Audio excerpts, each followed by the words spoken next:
আমি তো ভালোবাসি তোকে, লিখেছেন সালমা চৌধুরী। তৎক্ষণাৎ মেঘের অভিব্যক্তি বদলে গেল, চোয়াল শক্ত হয়ে এলো, দীর্ঘশ্বাস ছেড়ে কপাল কুঁচকালো, মনে মনে বলল, আমি ওনাকে নিয়ে ভাবছি কেন? ওনাকে নিয়ে ভাবার তো মানুষ আছেই। তাছাড়া উনি আমায় মেরেছেন, তার শাস্তি আল্লাহ ওনাকে দিয়েছে। আমার তো এতে খুশি হওয়ার কথা। কথাগুলো ভেবেই গাল ফুলালো। তারপর মায়ের মলিন মুখের পানে একবার তাকিয়ে আবার মনে মনে বলা শুরু করলো, যেখানে আব্বু আম্মু আর ভাইয়া কোনোদিনও আমার গায়ে হাত তোলেনি, সেখানে উনি আমার গায়ে হাত তুললেন কোন অধিকারে? তাও আবার আরেকজনের জন্য। উনি আমাকে পছন্দ করলেও মেনে নিতাম। উনি তো জান্নাত আপুকে ভালোবাসেন, তাহলে আমার উপর অধিকার দেখাতে আসেন কেন? কারো জীবনে অবাঞ্ছিতের ন্যায় পড়ে থাকার চেয়ে একাকী জীবন কাটানো অনেক ভালো। আমি আপনার জীবনে অবাঞ্ছিত হয়ে থাকতে চাই না। আজ থেকে আমার মনে হিটলারের কোনো অস্তিত্ব থাকবে না। একবার সুস্থ হই, শুধু আমার জীবনের সকল সিদ্ধান্ত আমি নিব। আমার ব্যাপারে কাউকে নাক গলাতে দেব না। হালিমা খান মেয়ের কপালে হাত রেখে ব্যস্ত হলেন জলপট্টি দেওয়ার জন্য। গত রাত থেকে নাওয়া খাওয়া এক করে মেয়ের যত্ন নিচ্ছেন। চোখ মুখে ক্লান্তির ছাপ স্পষ্ট। মেঘের মাথায় জলপট্টি দিতে দিতে মেঘের চুলে হাত দিলেন। দীর্ঘ চুলের জট লেগে অগোছালো হয়ে আছে। হালিমা খান কোমল কণ্ঠে মেয়েকে বললেন, তুই সুস্থ হলে তোকে নিয়ে পার্লারে যাব। মেঘ ছোট করে শুধালো, কেন? হালিমা খান শান্ত শ্বাস ছেড়ে শীতল কণ্ঠে বলল, তোর চুলগুলো কাটতে হবে। মেঘ আঁতকে উঠে বলল, না, চুল ছোট করব না আমি। হালিমা খান মেয়ের মাথায় হাত বোলাতে বোলাতে ঠান্ডা সুরে বোঝাচ্ছেন, তুই তো নিজেই যত্ন নিতে পারছিস না, চুলের যত্ন কিভাবে নিবি? তো তার থেকে ভালো এখন চুলগুলো কেটে দিয়ে ভর্তি পরীক্ষা দিতে দিতে দেখবি বড় হয়ে গেছে। মেঘ চুপচাপ মায়ের কথা শুনেছে, কোনো প্রতিবাদ করল না। চোখ বন্ধ করে শুয়ে আছে। এখনো জ্বর 100°F আছে। ওষুধ খাওয়ানো হচ্ছে, তারপরও কমছে না। প্রয়োজন ছাড়া কারোর সাথে কথা বলে না। সারাক্ষণ চোখ বন্ধ করে শুয়ে থাকে, আর না হয় ঘুম। তানভীর বিকেলে বের হয়ে এমপি সম্মেলনে গেল। সেখানে প্রোগ্রাম শেষ করে তারা কয়েকজন মিলে এলাকায় বেরিয়েছে ভোট চাওয়ার জন্য। এক গলিতে কয়েকটা বাসায় ভোট চাওয়ার পর আচমকাই তানভীরের নজর পড়ে মেইন রোডে। সাথের কয়েকজনকে দায়িত্ব দিয়ে তানভীর দৌড়ে বেরিয়ে আসে গলি থেকে। মেইন রোডে এসে গলা উঁচু করে ডাকলো, এই মেয়ে, দাঁড়াও।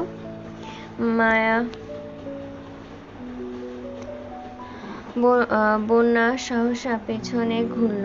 তানভীরকে দেখে বিস্মিত হয়ে বলল, ভাইয়া আপনি? তানভীর কয়েক কদম এগিয়ে বন্যার মুখোমুখি হয়ে গম্ভীর কণ্ঠে প্রশ্ন করল, আমি তোমার কোন জন্মের ভাইয়া?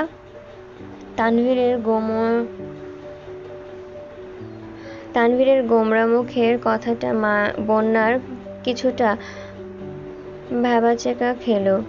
উদ্বিগ্ন কণ্ঠে বলল, না মানে আপনি মেঘের ভাইয়া তাই। তানভীর আবার কিছুটা কড়া স্বরে বলল, আমাকে ভাইয়া ডাকার অধিকার শুধু মেঘের। তোমার ইচ্ছে হলে তানভীর ভাই বলতে পারো, কিন্তু মায়ের পেটের ভাইয়ের মতো ভাই ভাই বলে ডাকবে না। বন্যা আস্তে আস্তে বিড়বিড় করল, মেঘের ভাইগুলো এমন কাঠখোট্টা কেন? এতদিন শুধু মেঘের মুখেই শুনতাম, এখন দেখছি সত্যি সত্যি। তানভীর টিস্যু দিয়ে নাক মুখে ছোট করে শুধালো, কোথায় যাওয়া হচ্ছে? বন্যা তটস্থ হয়ে বলল, ফুচকা খেতে। বন্যা পুনরায় স্বাভাবিক কণ্ঠে প্রশ্ন করল, আপনি এখানে কেন ভাইয়া? প্রশ্ন শেষ করার আগেই চোখে পড়ল তানভীরের দিকে। তানভীর তীক্ষ্ণ দৃষ্টিতে চেয়ে আছে। বন্যা ঢোক গিলে ছোট করে বলল, সরি তানভীর ভাই। তানভীর মুচকি হেসে উত্তর দিল, সামনেই নির্বাচন, তাই ভোট চাইতে এসেছিলাম। বন্যা নিরুদ্বেগ কণ্ঠে বলল, ও। তানভীর কপাল কুঁচকে বলল, এবারে এভাবে রিয়েক্ট করলা কেন? আমাদের এমপিকে কি পছন্দ না? ভোট দিবা না?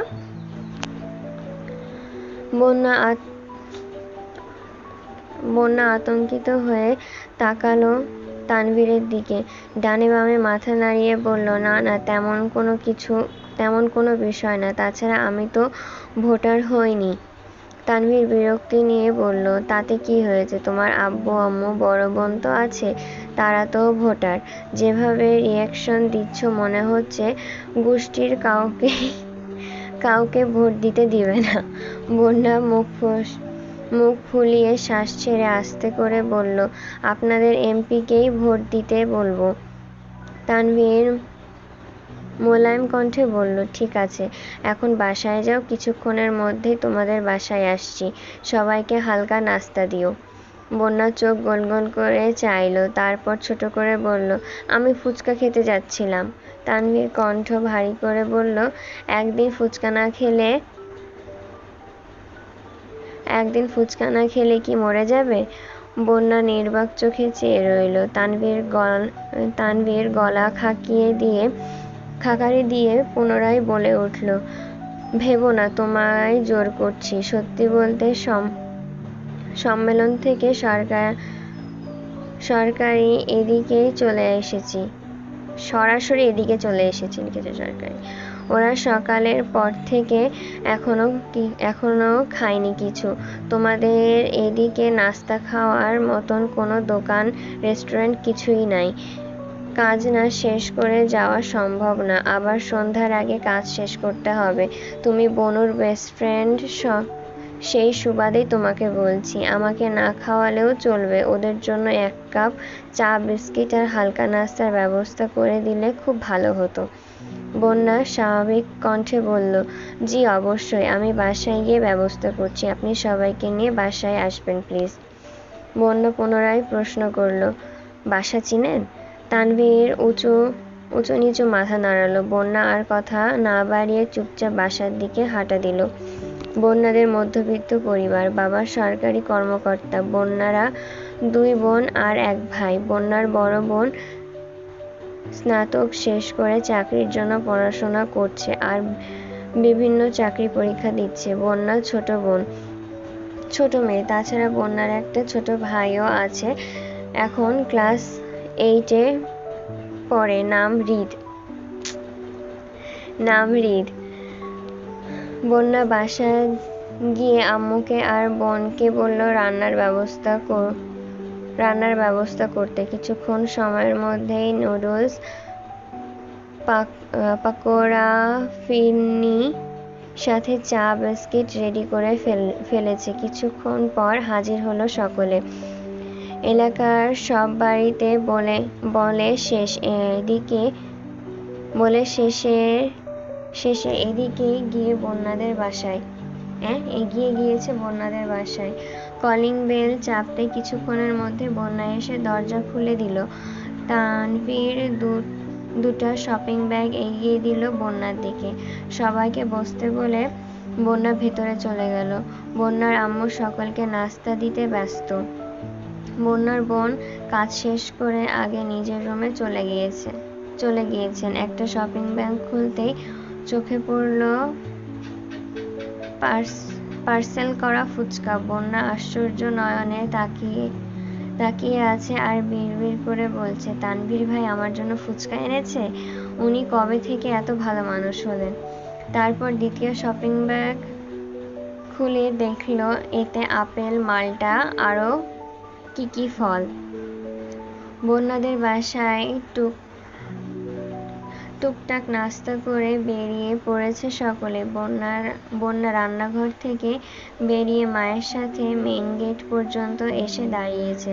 তানভীর হাসি মুখে বন্যার মায়ের বিদায় নিল। তারপর বন্যার দিকে চেয়ে স্বাভাবিক কণ্ঠে বলল, তোমার বান্ধবী অসুস্থ, খোঁজ নিও ওর, আসি। তারপর চুপচাপ বেরিয়ে চলে গেল তানভীর। তানভীর যাওয়ার পর বন্যা রুমে এসে মায়াকে কল দিল। টানা 2বার কল বেজে শেষ হলো, তৃতীয়বার রিসিভ হলো। বন্যা চিন্তিত স্বরে শুধালো, তুই নাকি অসুস্থ, কি হয়েছে তোর? মায়া জ্বরের ঘোরে কথা বলতে পারছে না, কাঁপা কাঁপা গলায় বলল, জ্বর। তোকে কে বলল? তা বন্যা স্বাভাবিক কণ্ঠে জবাব দিল, তানভীর ভাইয়া এসেছিল, উনি বলে গেলেন। মায়া কপাল কুঁচকে গলা একটু জোর দিয়ে বলল, ভাইয়া তোদের ওখানে গিয়েছিল কেন? বন্যা বলল, আমাদের এলাকাতে ভোট চাইতে এসেছিলেন, আরও কয়েকজন ছিল। আমাদের বাসায় হালকা নাস্তা করে গিয়েছেন আর তোর কথা বলে গিয়েছেন। মেঘ ঠান্ডা কণ্ঠে বলল, ও আচ্ছা। বন্যা পুনরায় শুধালো, জ্বর কি বেশি? আর জ্বর কিভাবে বাঁধালি? মেঘ ভরাট শীতল কণ্ঠে উত্তর দিল, হুঁ, অনেক জ্বর, এমনিই উঠেছে। মেঘ মনে মনে ভাবছে, আবির ভাই থাপ্পড় মেরেছে, এটা কোনোভাবে বন্যাকে বলা যাবে না। বন্যা উত্তেজিত কণ্ঠে বলল, বেবি শোন না।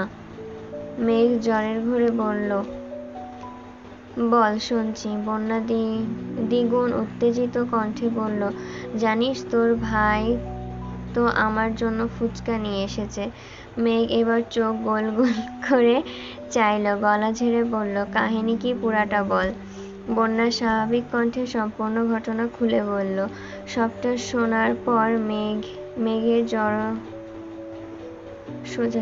মেঘের সোজাসাপটা উত্তর, শোন, আমার ভাই যতই রাগ দেখাক না কেন, দিন শেষে আমার পছন্দের সব জিনিসই ভাইয়া এনে দেয়। আবির ভাইয়ার মতন এত নিষ্ঠুর না, তাই ভবিষ্যতে আমার ভাইকে নিয়ে বাজে কথা বলবি না। বন্যা উদ্বিগ্ন কণ্ঠে বলল, আবির ভাইয়ের সাথে আবার কিছু হয়েছে নাকি? মেঘ থাপ্পড়ের কথা এড়িয়ে গিয়ে বলল, ওনার ফোনে একটা মেয়ের ছবি দেখেছি। তাছাড়া জান্নাত আপুর সাথে গতকাল কত মধুর স্বরে কথা বলছিলেন। আমার মনে হয় জান্নাত আপুকে উনি পছন্দ করেন। বন্যা বিরক্ত নিয়ে বলা শুরু করলেন,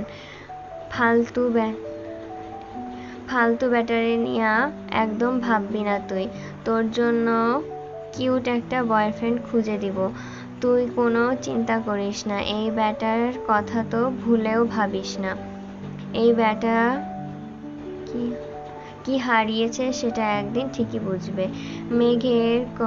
মেঘের অক্ষিপট ভিজে আসে, গলা খাকারি দিয়ে আস্তে করে বলল, সময় পেলে আমায় দেখতে আসিস, রাখছি এখন। সঙ্গে সঙ্গে কল কেটে দিল মেঘ। বন্যাও বুঝতে পারল মেঘের মন খারাপ, তাই আর বিরক্ত করেনি। মেঘ নীরবে কিছুক্ষণ চোখের জল ফেলে বিড়বিড় করে বলল, আমাকেও অনুভূতিহীন আর নিষ্ঠুর হতে হবে, যাতে দুনিয়ার কোনো কষ্ট আমায় ছুঁতে না পারে। তারপর রুমের ছাদের দিকে চেয়ে অন্যমনস্ক কণ্ঠে গুনগুন করে গান গাইল, আবছায়া চলে যায় হিজলের দিন, অভিমান জমে জমে আমি ব্যর্থহীন, আহারে জীবন, জল ভাসা পদ্ম যেমন। রাত 9টার দিকে আলী আহমেদ খান আর মোজাম্মেল খান বাসায় ফিরেছে। খাওয়া দাওয়া শেষ করে আবিরকে দেখতে এসেছে। কিছুক্ষণের মধ্যে তানভীরও বাসায় ঢুকেছে। নিজের রুমে গিয়ে ফ্রেশ হয়ে মেঘের রুমে গেল। হালিমা খান মেয়ের মাথায় জলপট্টি দিচ্ছে। মেঘ চোখ বন্ধ করে শুয়ে আছে। মেঘের কাছে কিছুক্ষণ বসে আবির রুমে চলে গেল তানভীর। মালিয়া খান ছেলের মাথার কাছে বসে বসে মাথায় হাত বোলাচ্ছে। জ্বর কিছুটা কমেছে, তবে হাতে হালকা ব্যথার সাথে ফোলাটাও আছে। আলী আহমেদ খান আর মোজাম্মেল খান চেয়ারে বসে আছেন। তানভীর রুমে ঢুকে অন্য পাশে ঘুরে এসে আবিরের বিছানায় বসল। কপালে হাত দিয়ে তাপমাত্রা বোঝার চেষ্টা করল। আলী আহমেদ খান গম্ভীর কণ্ঠে বলল, আবির কোথায় মারপিট করেছিল? আবির নিস্তব্ধ হয়ে ছাদের দিকে চেয়ে আছে। আলী আহমেদ খান পুনরায় শুধালো, কি হলো? কাকে মেরে নিজের হাতের এই অবস্থা করেছো? আবির আব্বুর দিকে চেয়ে নরম স্বরে বলল, আমি খুব ভদ্র ছেলে, মারপিট একদমই পছন্দ করি না। আপনি শুধু শুধু টেনশন করেন আমাকে নিয়ে। আবিরের ভারের কথা শুনে তানভীর বিস্ময় চোখে চেয়ে আছে আর মনে মনে বলছে, বাহ ভাই বাহ, এই নাটকটা আর কি নাটকটাই না করছো বলতে হয়। আপনি গুরু, আমি শিষ্য, বুদ্ধি আমার কম, আপনি বুঝাইয়া দিলে বুঝতে সক্ষম। মোজাম্মেল খান কঠিন স্বরে বলে উঠলেন, মারপিট যদি নাই করবা তাহলে এই অবস্থা হলো কেন শরীরের? আবির আমতা আমতা করে বলল, রাস্তায় কিসের সাথে ধাক্কা লেগে কেটে গিয়েছিল। তানভীর মিটমিট হেসে আর মনে মনে বিড়বিড় করছে, আহারে বেচারা ভাই আমার। আলী আহমেদ খান বিরক্তি স্বরে বললেন, আগে বলেছিলাম বাইক না কিনতে, তিনটা প্রাইভেট কার থাকার পরেও তোমাদের হয় না। আজকে যদি গাড়িতে চলাচল করতে তাহলে বৃষ্টিতে ভিজতেও হতো না, হাতে এই অবস্থাও হতো না, আর এখন এভাবে জ্বরে পড়ে থাকতে হতো না। শ্বাস ছেড়ে আবার বলা শুরু করলেন, ঠিকই তো, তোমার বন্ধু সেদিন এসে তোমার কোম্পানির ওপেনিং ডে ইনভিটেশন দিয়ে গেল। তুমি আধমরা হয়ে পড়ে থাকলে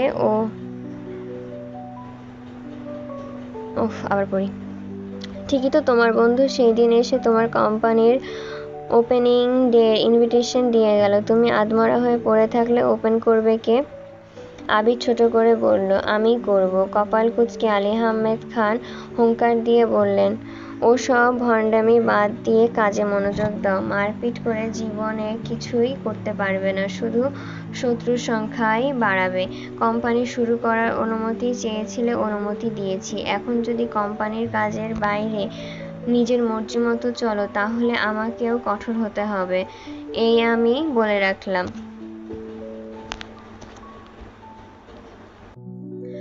মালিহা খান কোমল কণ্ঠে বললেন, ও তো বলল মারপিট করেনি। আলী আহমেদ খান গম্ভীর কণ্ঠে বলে উঠলেন, তোমার ছেলের বয়সটা আমিও পার করে এসেছি। কোন কারণে কি হতে পারে সে সম্পর্কে আমার সম্পূর্ণ ধারণা আছে। একটা সময় রাজনীতি আমিও করেছি। রাজনীতির জন্য কত জায়গায় আমিও মারপিট করেছি। কি লাভ হয়েছে তাতে? দিন শেষে সব ছেড়ে ব্যবসায় করতে হয়েছে। তোমার ছেলেকে সময় থাকতে বোঝাও এসব ঝামেলাতে না জড়িয়ে কাজে মনোযোগ দিতে। আলী আহমেদ খানের কথা শুনে আবির, তানভীর আর মালিয়া খান তিনজনেই বিস্ময়কর দৃষ্টিতে তাকিয়ে রইল। কিছুক্ষণ পর মালিয়া খান নরম স্বরে বলে উঠলেন, আপনার রক্তই তো পেয়েছে। বড় আম্মুর কথা শুনে তানভীর ফিক করে হেসে উঠল। আলী আহমেদ খান বিরক্ত হয়ে বলল, তোমার ছেলেকে লাই দিয়ে দিয়ে মাথায় তুলেছ।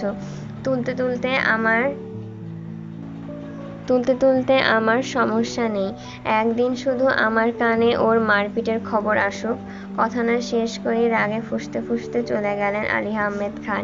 তানভীর নিঃশব্দে হেসে চলেছে। মোজাম্মেল খান কঠিন স্বরে বলে উঠলেন, এত হেসে লাভ নেই। রাজনীতি করার অনুমতি পেয়েছ বলে যা তা করে বেড়াবে তা কিন্তু সহ্য করব না আমরা। তোমাদের দুইজনকেই সাবধান করে দিচ্ছি, এই বাড়িতে থাকতে গেলে বাধ্য ছেলের মতো থাকতে হবে। মোজাম্মেল খানও বেরিয়ে গেলেন। মালিয়া খান ছেলের মাথায় হাত বুলাতে বুলাতে বললেন, তুই এত বছর বাইরে ছিলি, এখানকার সাথে ঝামেলা করেছিস। এখানে কার সাথে ঝামেলা করেছিস? আবির কপাল কুঁচকে তাকালো মায়ের দিকে, কণ্ঠ ভারী করে বলল, আম্মু তুমি অন্তত এসব কথা বলো না। আমি মারপিট করিনি, এমনিতেই কেটে গেছে। এত চিন্তা করো না। আবির শ্বাস ছেড়ে আবারও বলল, বিশ্বাস না করলে তোমার সামনে তানভীরকে জিজ্ঞাসা করছি, কিরে তানভীর, আমি কি মারপিট করি? তানভীর এরকম প্রশ্নে ভ্যাবাচ্যাকা খেল। তানভীর কিছুটা নড়েচড়ে হাসি চেপে বলল, না একদমই না। ভাইয়ার মতো নিষ্পাপ একটা শিশু কি মারপিট করতে পারে? বড় আম্মু তুমি শুধু শুধু চিন্তা করছো। মালিয়া খান কিছু বলার আগেই আবির বলে উঠল, আম্মু তুমি এখন আব্বুর কাছে যাও, রেগে ফুঁসছে মনে হয়। তুমি ওনাকে সামলাও গিয়ে। আমি ঠিক আছি, সমস্যা হলে কল দেবনি। মালিয়া খানও ছেলের কথা মতো বেরিয়ে মেঘকে দেখতে চলে গেলেন। আবির মোলায়েম কণ্ঠে তানভীরকে শোধালো, মেঘ কেমন আছে? তানভীর স্বাভাবিকভাবেই উত্তর দিল, শরীরের তাপমাত্রা তো কমছে না, ঘুমাচ্ছে দেখে আসলাম। আম্মু বলল বিকালে একটু নাকি কমেছিল জ্বর। আবির চেহারায় চিন্তার ভাব স্পষ্ট বোঝা যাচ্ছে। তানভীর কিছুটা তপ্ত স্বরে বলল, নিজেকে আহত করে কি লাভ হলো? দিব্যি দুইজনই রুমে পড়ে অসুস্থতায় ভুগছ। তুমি সুস্থ থাকলে তো বনুর কেয়ার করতে পারতা। আবির চুপচাপ শুয়ে আছে, কিছুই বলছে না। আবিরকে নীরব থাকতে দেখে তানভীর ছোট করে শোধালো, ব্যথা কমেছে হাতে? আবির গম্ভীর কণ্ঠে উত্তর দিল, কিছুটা। তানভীর পুনরায় প্রশ্ন করল, খেয়েছো ভাইয়া? আবির সঙ্গে সঙ্গে উত্তর দিল, হ্যাঁ। আবির হঠাৎই তীক্ষ্ণ দৃষ্টিতে চেয়ে তানভীরকে প্রশ্ন করল, কোথায় যাবি বল?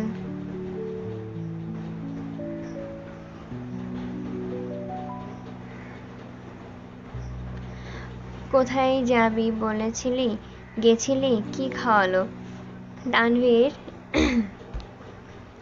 তানভীর হাসি মুখে উত্তর দিল, নাস্তা খাইয়েছে। আবির স্বাভাবিক কণ্ঠে বলল, গো অ্যাওয়ে। তানভীর শান্ত স্বরেই বলল,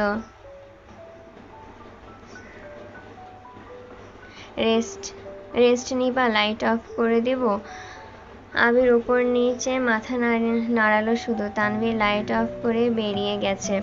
ঘণ্টা খানেক পর আবির কোনোরকম উঠে নিজের রুম থেকে বেরিয়ে ধীরগতিতে মেঘের রুমে এসেছে। হালিমা খান কোনো কারণে নিচে গেছে। বারান্দার লাইটের আলোতে পরিষ্কার দেখা যাচ্ছে মেঘ গভীর ঘুমে মগ্ন। 24 ঘন্টা জ্বরেই অষ্টাদশীর মুখমণ্ডল মলিন হয়ে গেছে। মেঘের ঘুম বরাবরই খুব গভীর। বাড়িতে বড়সড় দুর্ঘটনা হলেও ঘুমিয়ে থাকলে মেঘ কিছুই বুঝতে পারে না। এখন তো জ্বর, তার উপর ঔষধের প্রভাব, সারাদিন রাত শুধু ঘুমায়। আবির বিছানার পাশে মেঘের কাছাকাছি এসে বসেছে। বাম হাত এগিয়ে দিল অষ্টাদশীর কপাল বরাবর। জ্বরের তীব্রতা বুঝতে পেরেই দীর্ঘশ্বাস ফেলল।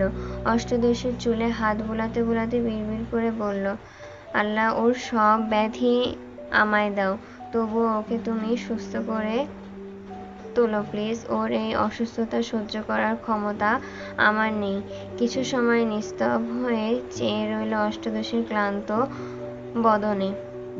মনে মনে কত শত ভাবনারা যেন বাঁধ ভেঙে ছুটোছুটি করছে।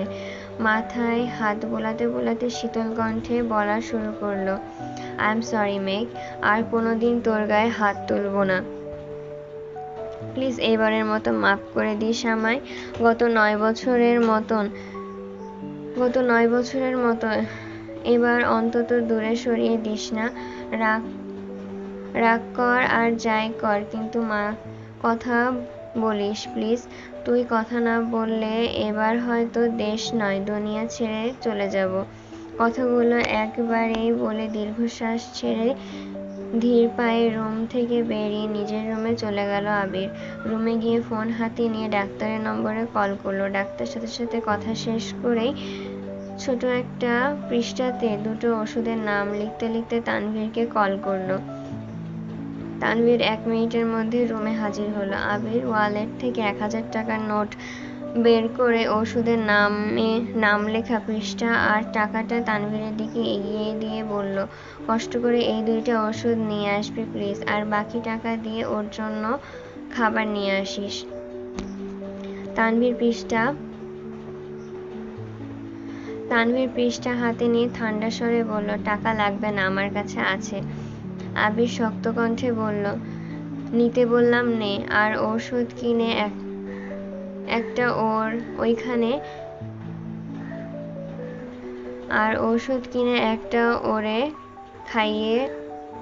ওরে এখনই খাওয়ায় দিস। তানভীর ঠিক আছে বলে টাকা নিয়ে বেরিয়ে পড়েছে।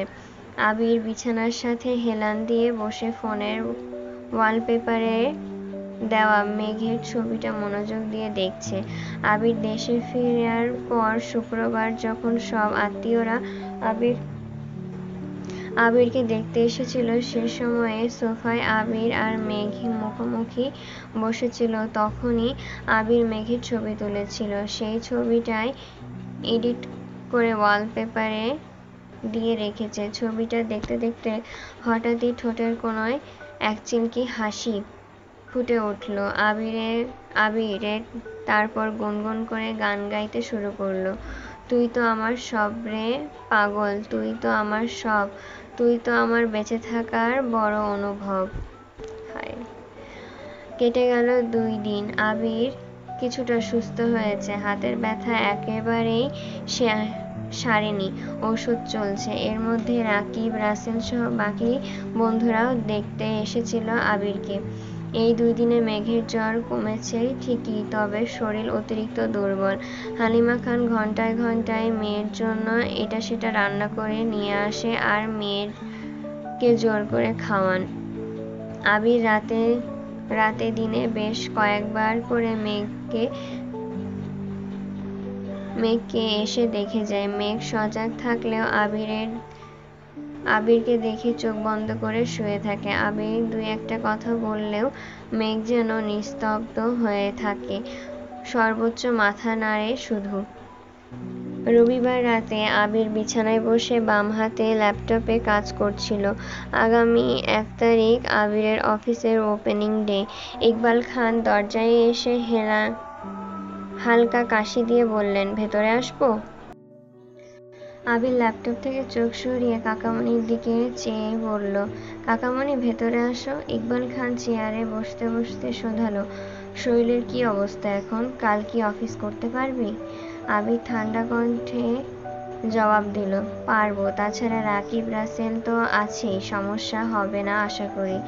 ইকবাল খান একটু শক্ত কণ্ঠে বললেন, কালকে কিন্তু বাইক নিয়ে বের হবি না, আমি তোকে নিয়ে যাব। আবির মাথা নিচু করে বলল, আমি যেতে পারবো বাইকে। ইকবাল খান আবার কিছুটা রেগেই বললেন, তোকে তো তোর বাপ চাচার সাথে যেতে বলছি না, তুই আমার সাথে যাবি। আমি তোর নিজের টাকায় দিয়ে গাড়ি কিনেছি, ওখানে ওদের অধিকার নেই। আবির গম্ভীর কণ্ঠে বলল, তারপরও? ইকবাল খান রাগান্বিত কণ্ঠে বলে উঠলেন, তারপরও বলতে কিছু নেই, তুই আমার সাথে যাবি, এটাই শেষ কথা। আর তুই যদি এই অবস্থায় বাইক নিয়ে বের হতে যাস তখন তো ভাইজান ডিরেক্ট নিষেধ করবেন, তখন তো বাবার আদেশ মানতে ঠিকই বাধ্য হবি। এত ঝামেলার দরকার নেই, তুই কাল আমার সাথে যাচ্ছিস, এটাই শেষ কথা। আবির দীর্ঘশ্বাস ছেড়ে বলল, ঠিক আছে। সোমবার সকাল সকাল আবির একেবারে পরিপাটি হয়ে রুম থেকে বের হয়ে মেঘের রুমে ঢুকলো। ফিটফাট সুদর্শন আবির ভাইকে দেখে মেঘের বুকের ভেতর ধুকপুক শুরু হয়ে যাচ্ছে। মেঘ বিপুল চোখে তাকিয়ে নিজেকে নিজেই প্রশ্ন করছে, ওনাকে এত ভাল লাগছে কেন? দেখতেই যেন মনে শান্তি ভরে যায়। আবির মেঘের কাছাকাছি এসে মোলায়েম কণ্ঠে শোধালো, বসতে পারবি? মেঘ নির্বাক তাকিয়ে রইল। কয়েক মুহূর্ত পর মাথা হেলিয়ে বোঝালো সব বসার জন্য। আবির মেঘকে কাছাকাছি বসিয়ে ঠান্ডা হাতে মেঘের কপাল আলতো করে ছুঁয়ে মেঘের কিছুটা কেঁপে উঠল। আবির চিন্তিত স্বরে বলল, জ্বর তো নেই, তারপরও চোখ মুখ এত শুকনো লাগছে কেন? খাস না কিছু? মেঘ কিছুই বলল না। আবির পুনরায় বলল, বাইরে কিছু খাবি? আসার সময় নিয়ে আসবো। মেঘ সঙ্গে সঙ্গে মাথা নেড়ে না করল। আবির উদ্গ্রীব হয়ে বলল, কি খাবি বল? রেস্টুরেন্টের খাবার, কেক, বিস্কিট, চানাচুর, চিপস, চকলেট নাকি আইসক্রিম? মেঘ আস্তে করে বলল, কিছু খাবো না। আবির ভ্রু নাচিয়ে শোধালো, চিপসও খাবি না? মেঘ ছোট করে বলল, না। না বলার সঙ্গে সঙ্গে ওষ্ঠ উল্টালো। আবির তীক্ষ্ণ দৃষ্টিতে চেয়ে দীর্ঘশ্বাস ছেড়ে বলল, আচ্ছা বাদ দে। আজ আমার নিজের অফিসের প্রথম দিন, দোয়া করিস আমার জন্য। মেঘ আশ্চর্য নয়নে তাকিয়ে মনে মনে ভাবে, আবির ভাই আমার কাছে দোয়া চাইতে এসেছেন? এটা কি স্বপ্ন নাকি? মেঘ মন খারাপ সরিয়ে হাসি মুখে বলল, ফিমানিল্লাহ। আপনার জন্য অনেক অনেক শুভকামনা রইল। মনে মনে বলল, দোয়া করি আপনি আপনার ব্যবসা আর জান্নাত আপুকে নিয়ে সুখে থাকুন। আবির স্বাভাবিক কণ্ঠে বলল, ধন্যবাদ। তুই সাবধানে থাকিস আর খাওয়া দাওয়া ঠিকমতো করিস। আসি। আবির রুম থেকে বের হতে হতে মনে মনে বলছে, দোয়া করিস যেন খুব তাড়াতাড়ি সাকসেসফুল হতে পারি আর তোকে আমার করে নিতে পারি। মেঘের রুম থেকে বেরিয়ে আবির নিচে এসে ড্রয়িং রুমের টেবিলে বসেছে। মিম, মেঘ, তানভীর কেউই নেই। কেমন যেন সুস্থির পরিবেশ। মিম বা মেঘ না থাকলেও আদিও যেন চুপচাপ থাকে। অসুস্থতার কারণে 2-3 দিন আবির রুমে খেয়েছে, তাই তেমন কোনো কিছু উপলব্ধি করেনি। কিন্তু খাবার টেবিলে মেঘ নেই, এটা যেন বুকটা কেঁপে উঠল আবিরের। তানভীর রুম থেকে রেডি হয়ে নামতেই গেলে আকলিমা খান ডেকে বললেন, তানভীর, মিমকে একটু ডাক দিয়ে নিয়ে আয় তো। গত সপ্তাহে মিমের ওপরে রুম শিফট হয়েছে, তবে এখনো তার মন নিচেই পড়ে থাকে। ক্ষণে ক্ষণে ভাইকে আর মাকেই দেখতে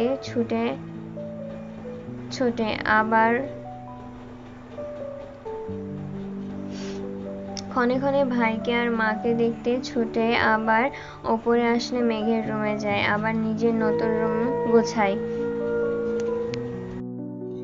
তানভীর মিমের দরজায় এসে ডাকলো, মিম খাবি না? মিম জবাব দিল, আসছি ভাইয়া। তানভীর এসে খেতে বসে কিছুক্ষণ পর মিমও এসেছে। মোজাম্মেল খান আবিরের দিকে তাকিয়ে বললেন, তুমি কি আজও বাইকে যাওয়ার চিন্তাভাবনা করছো?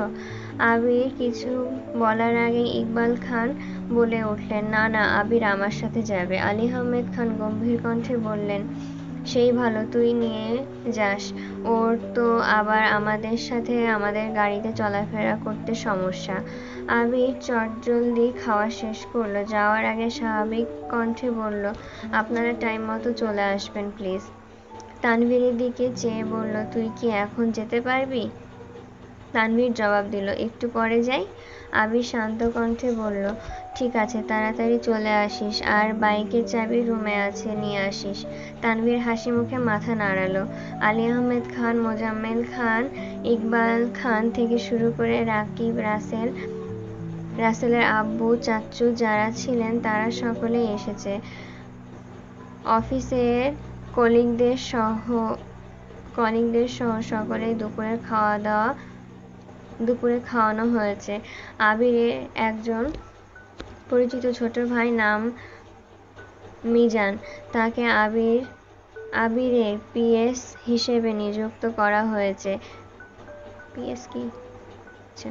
সারা দিনের ব্যস্ততা শেষ করে ঢাকার বুকে সন্ধ্যা তখন তানভীরের সঙ্গে বাড়ি ফিরেছে আবির, সাথে কয়েক প্যাকেট বিরিয়ানি। বাসায় ঢুকেই তানভীর বিরিয়ানিগুলো সবাইকে দিতে ব্যস্ত হলো। আবির একটা প্যাকেট নিয়ে সিঁড়ি দিয়ে উঠে মেঘের রুমে চলে গেল। মেঘ পাশ ফিরে ফেসবুকে ভিডিও দেখছিল। আবির গলা খাকারি দিয়ে পেছনে ঢুকেছে। আবির বিরিয়ানির প্যাকেট এগিয়ে দিয়ে ছোট করে বলল, তোর জন্য এনেছি, খেয়ে নিস। মেঘ কপাল কুঁচকে প্রশ্ন করলো, কি এতে? আবির উত্তর দিল, বিরিয়ানি। মেঘ শুধু বলেছে, আমি তো। আবির সঙ্গে সঙ্গে বলে উঠল, আমি জানি তোর বিরিয়ানি থেকেও কাচ্চি অনেক বেশি পছন্দ, কিন্তু সব দিকে বিবেচনা করে অফিসে বিরিয়ানি দেওয়া হয়েছে। আজ এটা খেয়ে নে, আমি অন্য দিন তোর জন্য কাচ্চি নিয়ে আসবো। মেঘ আর কিছু বলল না। আবিরও বিরিয়ানি রেখে নিজের রুমে চলে গেল। 2-3 দিন কেটে গেল। আবির ব্যস্ততা এখন দ্বিগুণ বেড়েছে। 2 অফিসের সিইও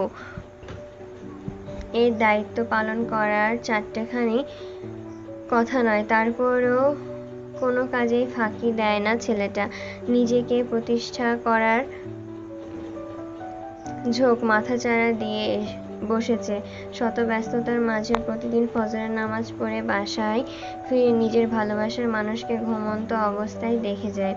হালিমা খান ইদানিং মেঘের সাথে থাকায় আবিরের সুবিধা হয়েছে। হালিমা খান ফজরের নামাজ পড়তে নিজের রুমে চলে যান, তারপর রান্নায়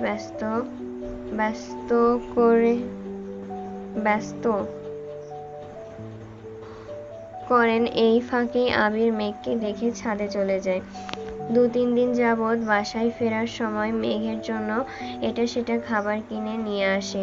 একদিন মেঘের জন্য চিপস কিনতে গিয়ে মহা মুসিবতে পড়ে গেল আবির।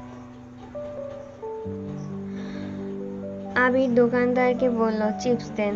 দোকানদার জিজ্ঞাসা করেছে, কোনটা দেব? কম করে হলেও 20-30 জাতের চিপস। আবির হা হয়ে তাকিয়ে আছে। মেঘের পছন্দ 2টা চিপসের নাম আবির জানতো, কিন্তু অন্য কোনো কোম্পানির চিপস পছন্দ করে তা আবিরের অজানা ছিল। তাই দোকান থেকে সব ব্র্যান্ডের চিপস 2টা করে মোটামুটি 1 বস্তা চিপস নিয়ে মেঘের রুমে হাজির হলো। ভাগ্যিস সময়টা তখন বিকেল ছিল, ড্রয়িং রুমে কেউ ছিল না। এত চিপস দেখে মেঘ অগাধ মতো চেয়ে থাকে। শুধালো, আপনি কি চিপসের ব্যবসা শুরু করেছেন? আবির স্বাভাবিক স্বভাবসুলভ গম্ভীর কণ্ঠে উত্তর দিল, তোর পছন্দের চিপস কোনগুলো বের কর। এত চিপসের ভিড় থেকে 5টা চিপস পছন্দ করে বলল, এগুলো আমার পছন্দ। আবির ভারী কণ্ঠে বলল, বাকিগুলো টেস্ট করতে পারিস, ভালো লাগলে পছন্দের লিস্ট বাড়াবি আর ভালো না লাগলে মিম আর আদিকে দিয়ে দিস। বৃহস্পতিবার সকালে আবির অফিসে যাওয়ার পর মিমকে ডেকে ছাদের চাবি দিতে বলল। মেঘের শরীর ভালো থাকায় ওকে নিয়ে একটু ছাদে যাস। আচ্ছা। মিম চাবি নিয়ে উত্তর দিল, ঠিক আছে ভাইয়া। আবির অফিস থেকে ফেরার পথে মেঘের কোচিনে আর টিউশন থেকে এই সপ্তাহের সকল নোট আর পরীক্ষার প্রশ্নগুলো এনে মেঘের রুমের টেবিলের ওপরে রেখে নিজের রুমে চলে গেছে। মিম আর মেঘ ছাদ থেকে ঘুরে ঘুরে ফুল গাছগুলো দেখছিল। নয়নতারা কুড়িয়ে 2 বোন 2টা কানে গুঁজে কয়েকটা ছবিও তুলেছে, আর এটা সেটা হাজারো গল্প করছে। 1 সপ্তাহে মেঘের শরীরটা কিছুটা সুস্থ হয়েছে, তবে মায়ের ঘন্টায় ঘন্টায় আনা খাবার খেতে হচ্ছে। আবিরও এটা সেটা নিয়ে আসছে।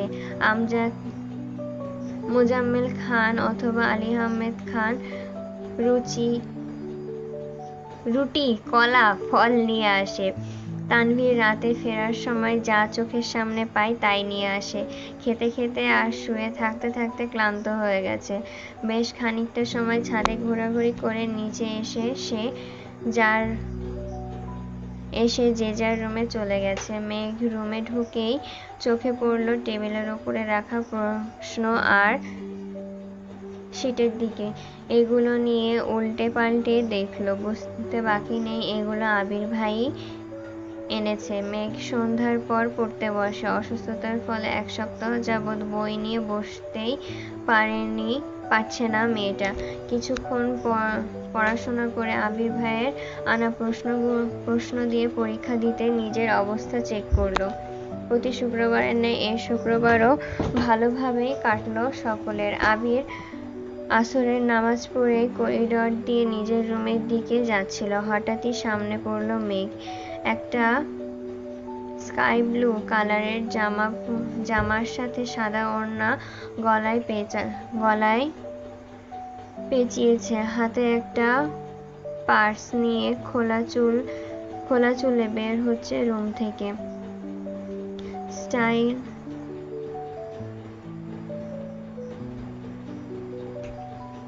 স্ট্রেট লম্বা চুলগুলো আগা হাঁটু ছুঁই। আবির ক্ষুদ্র চোখে তাকিয়ে রইল অষ্টাদশীর পানে। মেঘ রুম থেকে বেরোতেই মুখোমুখি হলো আবির ভাইয়ের। সাইড কেটে চলে যেতে চাইলে আবির প্রশ্ন করে উঠল, এভাবে চুল ছেড়ে যাচ্ছিস কোথায়? মেঘ মাথা নিচ করে ছোট করে উত্তর দিল, পার্লারে। আবির কপাল কুঁচকে শুধালো, কেন? মেঘ মাথা নিচু করে পুনরায় উত্তর দিল, চুল কাটতে। আবির আবার তীক্ষ্ণ দৃষ্টিতে তাকিয়ে বলল, তোকে চুল কাটার অনুমতি কে দিয়েছে? মেঘ একদমে বলে ফেলল, আম্মু বলেছে আমি নাকি চুলের যত্ন নিতে পারছি না, তাই কাটতে যাচ্ছি। আবির গম্ভীর কণ্ঠে প্রশ্ন করল, মামুনি বলেছে? মেঘ উত্তর দিল, জি। আবির ভেতরে রাগে ফুঁসছে। কণ্ঠ দ্বিগুণ ভারী করে জানালো, চুল কাটবি ভালো কথা, কিন্তু চুল কোমরের উপরে যেন না ওঠে। মেঘ অন্যদিকে মুখ ঘুরিয়ে অভিমানী স্বরে বলল, আমার চুল আমি কাটবো, কারোর অভিমতের প্রয়োজন নেই। আবির দাঁতে দাঁত চেপে দীর্ঘশ্বাস ফেলে কড়া স্বরে বলল, চুল কোমরের 1 ইঞ্চি উপরে উঠলে তোর খবর আছে। কথাটা বলা শেষ করা মাত্রই আবির দ্রুত পায়ে নিজের রুমে চলে গেল। অষ্টাদশী স্ট্যাচুর মতো দাঁড়িয়ে বিড়বিড় করে বলল, আমার চুল আমি যা ইচ্ছা তাই করব, আপনার কথা আমি কেন শুনবো? আপনি আপনার প্রিয়তমার ওপর অধিকার খাটান গিয়ে, আমার ওপর অধিকার খাটাতে হবে না। কথাগুলো একদমে বলে সিঁড়ি দিয়ে নেমে মায়ের রুমে চলে গেল। হালিমা খান মেয়েকে নিয়ে বাসার কাছে একটা পরিচিত পার্লারে গিয়েছেন। হালিমা খান বলতেই কাঁধের নিচ পর্যন্ত কেটে ফেলতে, কিন্তু মেঘের মন টানছে না। চুলের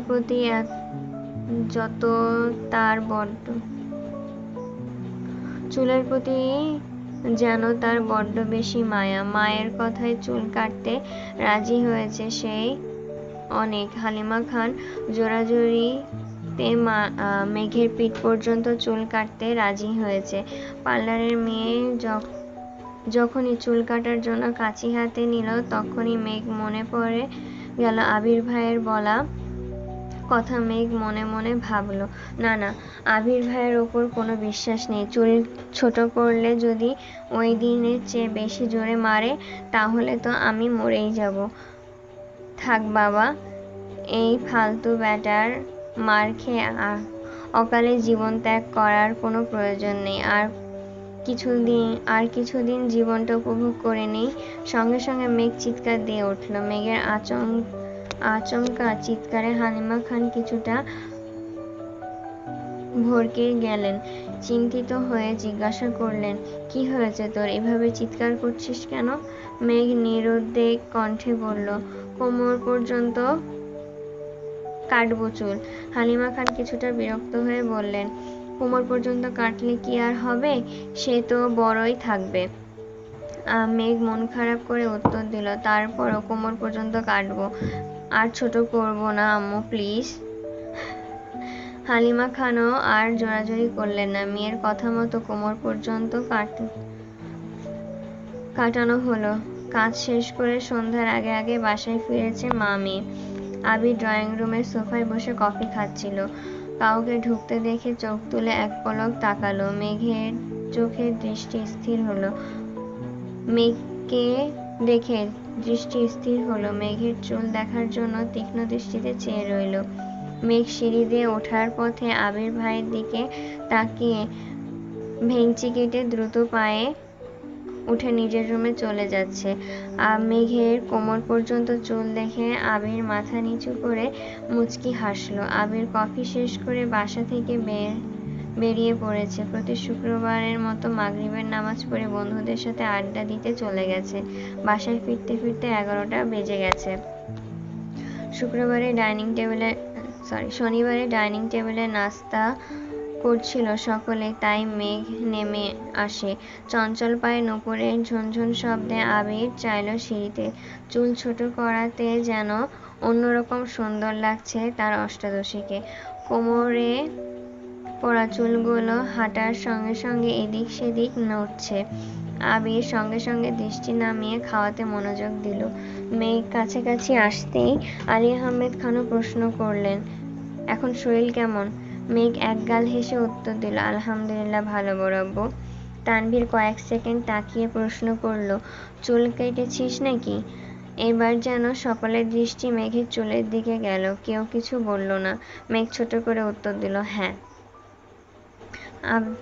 তানভীর হুট করেই বলে উঠল, ভালোই করেছিস, লম্বা চুলে তোকে শেওড়া গাছের পেতনির মতো লাগতো। ভালোই করেছিস, লম্বা চুলে তোকে শেওড়া গাছের পেতনির মতো লাগতো। কথা বলে তৎক্ষণাৎ তানভীর জিহ্বায় কামড় দিল, মাথা নিচু করে ফেলল। বাড়ির সকলেই যে এখানেই আছে সেটা তানভীর মনেই ছিল না। মেঘ গাল ফুলিয়ে শ্বাস ছেড়ে ভাইয়ার দিকে সূক্ষ্ম নজরে তাকিয়ে রইল। তারপর ভেঙচি কেটে চুপচাপ আবির ভাইয়ের বিপরীতে বসে নাস্তা খাওয়া শুরু করলো। মোজাম্মেল খান রাগী স্বরে বললেন, নিজের বোনকে পেতনির সাথে তুলনা করছো? বাহ। তৎক্ষণাৎ আলী আহমেদ খান খাবার শেষ করে উঠে গিয়েছেন।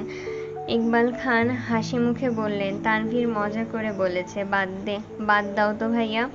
মোজাম্মেল খান কঠিন স্বরে বলল, আমার মেয়েকে নিয়ে কেউ যেন কোনোরকম মজা আর না করে। আমার মেয়ের তুলনা শুধু পরীর সঙ্গেই সম্ভব।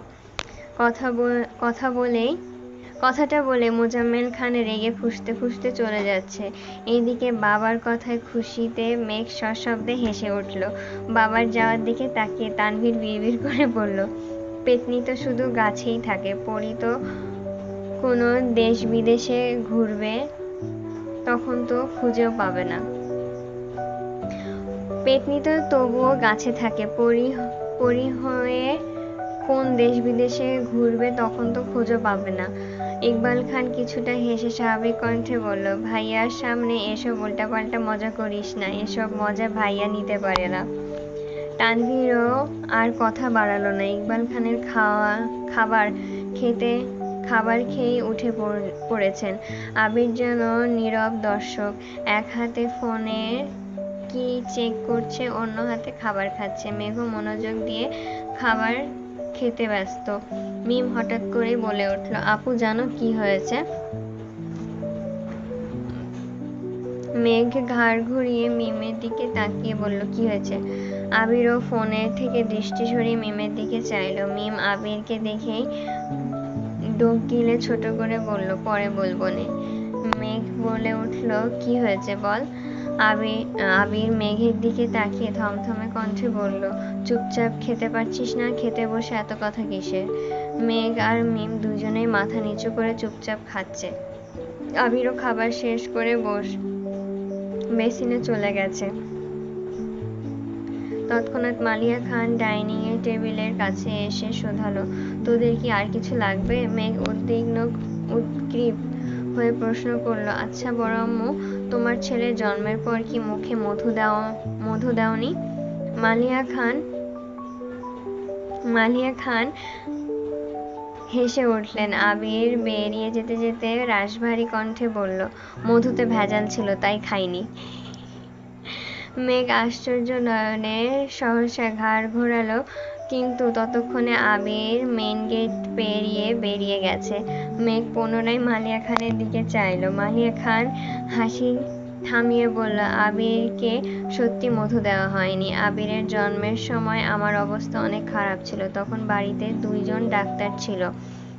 এখন কি সমস্যা হয় সেজন্য?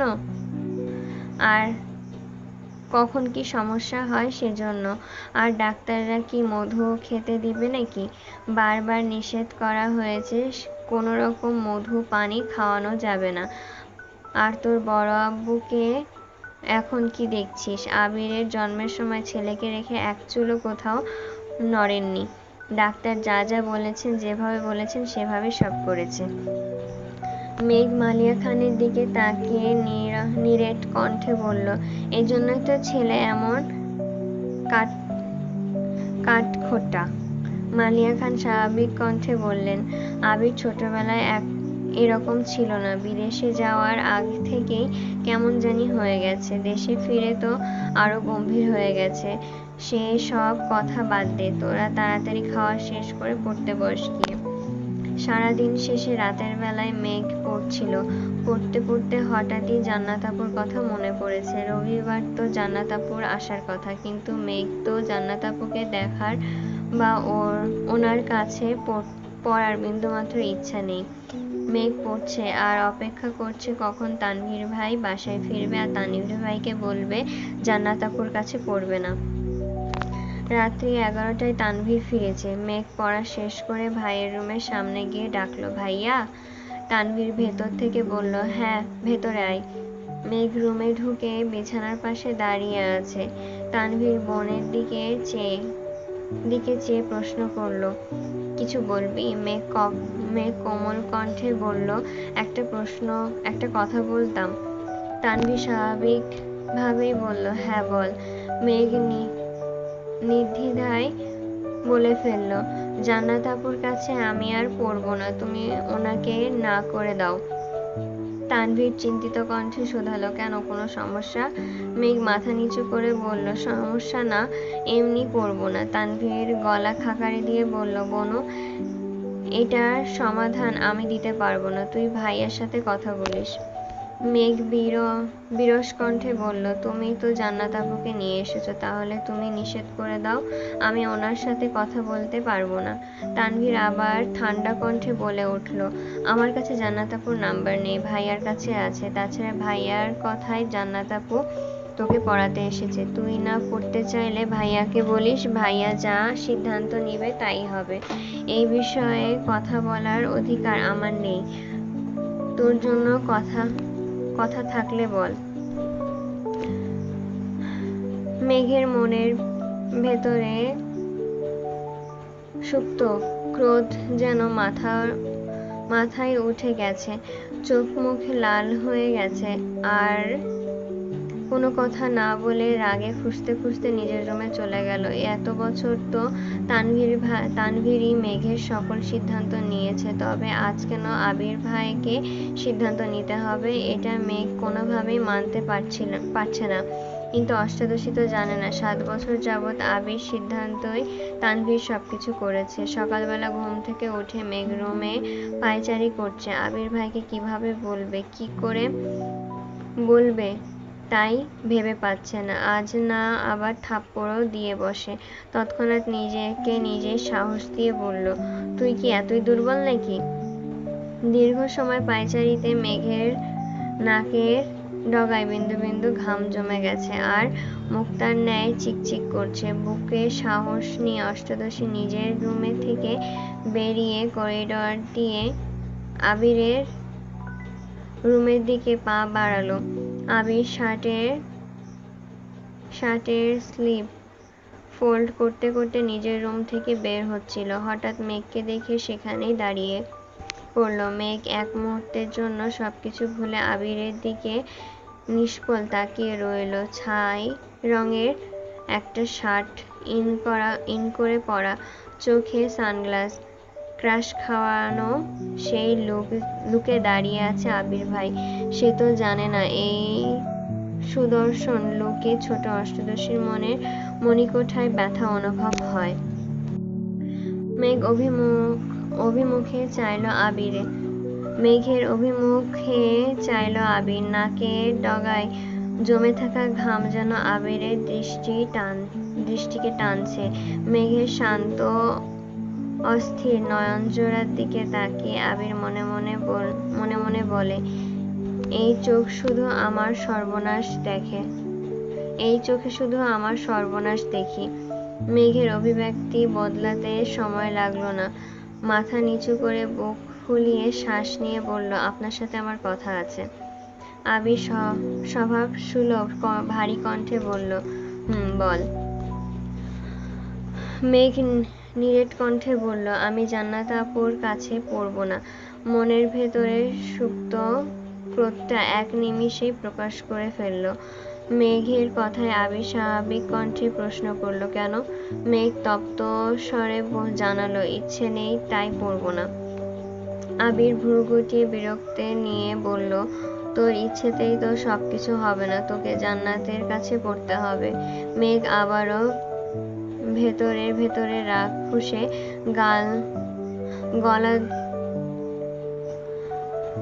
গাল দুটা লাল বর্ণ ধারণ করেছে। অধিক রাগে মেঘের গলার স্বর ভেঙে আসে। এবার কান্নাজড়িত কণ্ঠে বলে উঠল, বললাম তো আমি ওনার কাছে পড়ব না। আবির দীর্ঘশ্বাস ছেড়ে শক্ত কণ্ঠে বলল, সব বিষয় নিয়ে ফাজলামো করিস না মেঘ। তোর ভালোর জন্য জান্নাতকে আনা হয়েছে, আমি তোর খারাপ চাই না। মেঘ সহসা বলে ফেলল, আমার ভালো মন্দ আপনাকে ভাবতে হবে না। অন্তরের ক্রোধ যেন এবার মেঘের চোখে বয়ে গড়িয়ে পড়ছে। মেঘের কথাটা আবিরের হৃদয় লাগছে। আবির কণ্ঠ দ্বিগুণ ভারী করে বলল, আজ থেকে জান্নাত পড়াতে আসবে, ঠিক মতো পড়াশোনা করবি। কোনো প্রকার নাটক করলে এর ফল ভালো হবে না। কথাটা বলেই আবির মেঘকে পাশ কাটিয়ে চলে যাচ্ছে। মেঘ মাথা নিচু করে গলার স্বর শৃঙ্গে চড়িয়ে জানালো, আমি ওনার কাছে পড়ব না, দরকার হলে আমি বড় আব্বুকে বলবো। আবিরের মেজাজ চরম লেভেলে খারাপ হলো। পায়ের রক্ত যেন মাথায় উঠে গেছে। সেখানে দাঁড়িয়ে রাগান্বিত স্বরে হুঙ্কার দিয়ে উঠল, কি বলবি আব্বুকে? জান্নাত পড়াতে পারে না এটা বলবি? জান্নাতের আচার আচরণ খারাপ এটা বলবি? আর তুই যে তোর টিচারকে নিয়ে উল্টাপাল্টা ভাবিস আর বাজে কথা বলিস, এগুলো আব্বুকে শোনালে সেটা কি ভালো হবে? এই যে তোকে এত ভালোবাসে, এত আদর করে থাকে, তো এই ভালোবাসা বুঝলাম না। কি বলবি আব্বুকে? জান্নাত পড়াতে পারে না এটা বলবি? জান্নাতের আচার আচরণ খারাপ এটা বলবি? আর তুই যে টিচারকে নিয়ে উল্টাপাল্টা ভাবিস আর বাজে কথা বলিস, এগুলো আব্বুকে শোনালে সেটা কি ভালো হবে? এই যে তোকে এত ভালোবাসে, এত আদর করে, থাকবে তো এই ভালোবাসা? মেঘ সহসা মাথা নিচু করে নিশ্চুপ দাঁড়িয়ে রইল। চোখ দিয়ে অঝরে পানি পড়ছে। আবির চোখ মুখ গোটালো। নিজের রাগকে সংযত করার চেষ্টা করলো। রাশভারী কণ্ঠে বলল, এই বাড়িতে থাকতে গেলে আমার মর্জিতেই তোকে চলতে হবে। কোনো রকম কথা শেষ করে আবির নিজের মতো নিচে চলে গেল। কিছু না খেয়ে অফিসের জন্য বেরিয়ে পড়েছে। পেছন থেকে মালিয়া খান, ইকবাল খান ডাকছে, কিন্তু আবির যেন সেদিকে কোনো হুঁশ নেই। মেঘ করিডোরে দাঁড়িয়ে কেঁদেই যাচ্ছে। অতিরিক্ত রাগে মেঘের খুব কান্না পায়। খানবাড়ির নিয়মই যেন এটা। আলী আহমেদ খান আর মোজাম্মেল খানের আদেশ আবির আর তানভীরকে অক্ষরে অক্ষরে পালন করতে হয়। আবিরের আদেশ শাসন মেঘকে পালন করতে হয়। তানভীর শুধু মেঘকে না, মিম আদিকেও শাসন করে। তবে আবিরের মিম আর আদির ব্যাপারে কোনো মাথা ব্যথা নেই। আবিরের ধ্যান জ্ঞানে শুধুই মেঘ। মেঘ সকাল থেকে কিছুই খায়নি। কয়েকবার বন্যাকে কল করেছে, কিন্তু বন্যা রিসিভ করেনি। দুপুর হয়ে গেছে। মেঘ রুমে জোরে গান চালিয়ে বালিশে মুখ গুজে শুয়ে শুয়ে কাঁদছে। হঠাৎ ফোনে কল বেজে উঠেছে।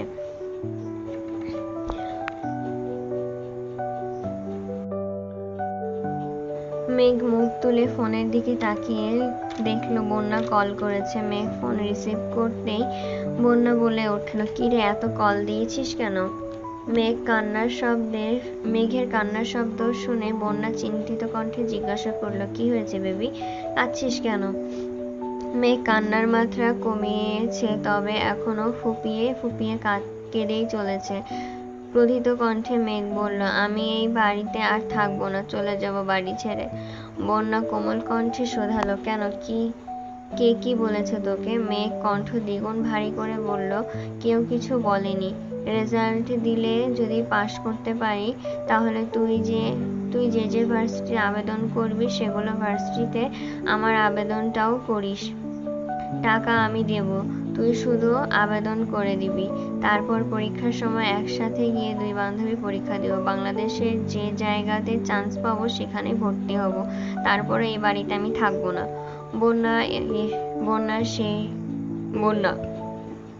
সেসব পরে দেখা যাবে, আগে বল কি হয়েছে তোর? মেঘ রাগান্বিত কণ্ঠে বলা শুরু করলো, কি হয়েছে জানি না, আমি এই বাড়িতে থাকবো না, এটাই মূল কথা। একবার শুধু কোথাও চান্স পাই, দরকার হলে টিউশন পড়িয়ে আমি পড়াশোনা করব। তারপর চাকরি করে আব্বু আম্মুকে আমার কাছে নিয়ে যাব। আব্বু না গেলে শুধু আম্মুকেই নিয়ে যাব। তবুও এই বাড়িতে থাকবো না। যে যার মতন শুধু নিজের মর্জি আমার উপরে চাপিয়ে দেয়। এত বছর সহ্য করেছি, এখন জীবনে আরেকটা হিটলারের আবির্ভাব হয়েছে। আমার জীবনটা তছনছ করে দিয়েছে। উনি যা বলেন তাই মানতে হবে, যেভাবে বলেন সেভাবেই চলতে হবে। কেন? আমি ওনার কথা মেনে চলবো কেন? তুই আবেদন না করে দিলে বলিস, আমি নিজেই করব। বাই। একদমে কথাগুলো বলে ফোন কেটে বিছানার পাশে ফোন ফেলে আবারও বালিশে মুখ গুজে কাঁদছে। বন্যা আহাম্মকের মতন বসে রইল।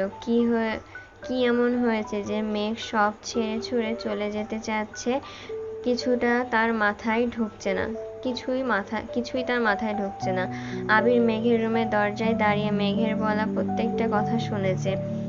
আবির দাঁত পিষে ক্ষিপ্ত দৃষ্টিতে চেয়ে আছে মেঘের দিকে। আবিরের এক হাতে কাচ্চির প্যাকেট, অন্য হাতে চোখ থেকে খোলা সানগ্লাসে মুষ্টিবদ্ধ করে চেপে ধরে আছে। সানগ্লাস ভেঙে শুধু হাত কাটার অপেক্ষা। সকালে মেঘকে ঝেড়ে অফিসে যাওয়ার পর থেকে আবিরের মন ছটফট করছিল। কোনোভাবে কাজে মন দিতে পারছিল না।